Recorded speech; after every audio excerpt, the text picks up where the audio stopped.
ایک وقت کے بادشاہ تھے محمود غزنوی، ان کا ایک غلام تھا ایاز سے بڑا پیار رکھتے تھے وہ بادشاہ، کیونکہ وہ مخلص بھی تھا اور جو ہے فرما بردار بھی تھا۔ تو لوگ حسد کرنے لگے اور سرگوشیاں ہونے لگی، حسد کی وجہ سے انہوں نے بادشاہ کے کان بھرنے شروع کر دیے کہ یہ چاہتا ہے کہ اتنا مقبول ہو چکا ہے، قریب میں یہ آپ کی بادشاہی پر قبضہ کرنا چاہتا ہے اور اصل سے لے کر عشاء تک یہ کہیں جاتا ہے، آپ اس کی خبر بھی نہیں کریں۔ بادشاہ نے ایک دن پیچھا کیا تو جنگل میں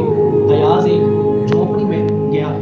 تو بادشاہ بھی پیچھے سے اس جھونپڑی میں پہنچا تو دیکھا کیا کہ ایاز نے جا کر ایک کرتا پہنا جو بہت پرانا تھا اور ایک جوتا پہنا جو ٹوٹا ہوا تھا، ایک پیالے میں پانی پیا جو بہت پرانا تھا، بہت ہی ٹوٹا پھوٹا سا۔ تو یہ ایک جھونپڑی جو ہے اس طرح کا ماحول تھا، تو بادشاہ دیکھ کر اس بات کو حیران اور پریشان رہ گیا، پوچھا کہ یہاں ایاز تمہارا کیا راز ہے رہنے کا؟ تو رو دیا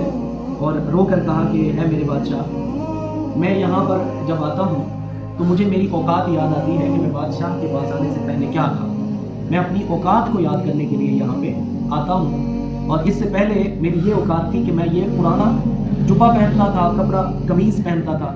اور یہ ٹوٹے ہوئے جوتے پہنتا تھا، اور میں اس ٹوٹے ہوئے پیالے میں پانی پیتا تھا، اور یہ جھونپڑی میرا گھر تھا، اور مجھے آپ نے اٹھا کر بادشاہ بنا دیا اور اپنا وزیر بنا دیا، اتنا پیار دیا ہے، تو یہاں پر میں اپنی اوقات کو یاد کرنے جب آتا ہوں تو پھر میں آپ سے وفادار ہوں۔ اسی طرح اللہ تبارک و تعالیٰ نے بندوں کو جتنا رزق عطا کیا، جتنا عزتیں عطا کی، جتنا اللہ نے ان کو نوازا ہے، وہ انسان پھر اس دنیا کے دور میں بھول جاتے ہیں کہ وہ کیا تھے۔ جب وہ کچھ بھی نہیں تھے تو پھر اللہ نے ان کو سب کچھ عطا دیا۔ کبھی کبھی یہ جبہ پرانا ہمیں بھی پہننا چاہیے، کبھی کبھی یہ